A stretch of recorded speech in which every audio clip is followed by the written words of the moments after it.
Bonjour et bienvenue dans nos perspectives financières d'aujourd'hui. Rejoignez-nous aujourd'hui pour notre analyse du monde financier, des derniers événements et des dernières informations sur les marchés. Thomas va nous aider aujourd'hui, depuis la salle des marchés. Les patrons de plusieurs grandes sociétés de crypto-monnaies affirment que les gouvernements commencent à adopter une approche plus positive du secteur. Les États-Unis et la Grande-Bretagne ont tous deux annoncé des mesures visant à apporter une surveillance réglementaire au marché naissant des crypto-monnaies. Si la Chine devait continuer à appliquer une politique de zéro Covid dans un contexte d'augmentation du nombre de cas, les chaînes d'approvisionnement originaires d'Asie pourraient à nouveau être perturbées. Les prochaines sanctions de l'UE à l'encontre de la Russie viseront les banques, en particulier la Sberbank, ainsi que le pétrole, a déclaré la chef de la Commission européenne, Ursula von der Leyen, à un journal allemand. La dernière session a vu les actions Amazon perdre 2,3%, l'indicateur oscillateur ultime donne un signal haussier. La paire euro-dollar a fait une légère correction à la baisse lors de la dernière session, perdant 0,1%, l'indicateur RSI donne un signal haussier.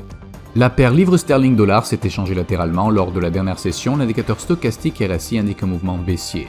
Le dollar australien a légèrement baissé de 0,2% par rapport au dollar lors de la dernière session, l'indicateur MACD donne un signal haussier. L'indice NHP du marché du logement aux États-Unis sera publié à 14h GMT, la vente aux enchères des obligations à 3 mois aux États-Unis à 15h30 GMT, la vente aux enchères des obligations à 6 mois aux États-Unis à 15h30 GMT.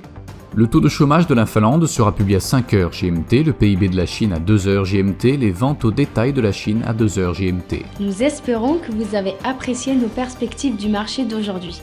De la part de toute l'équipe, nous vous souhaitons une journée de trading productive. N'oubliez pas de vous connecter demain matin pour tous les événements et les dernières nouvelles sur les marchés financiers.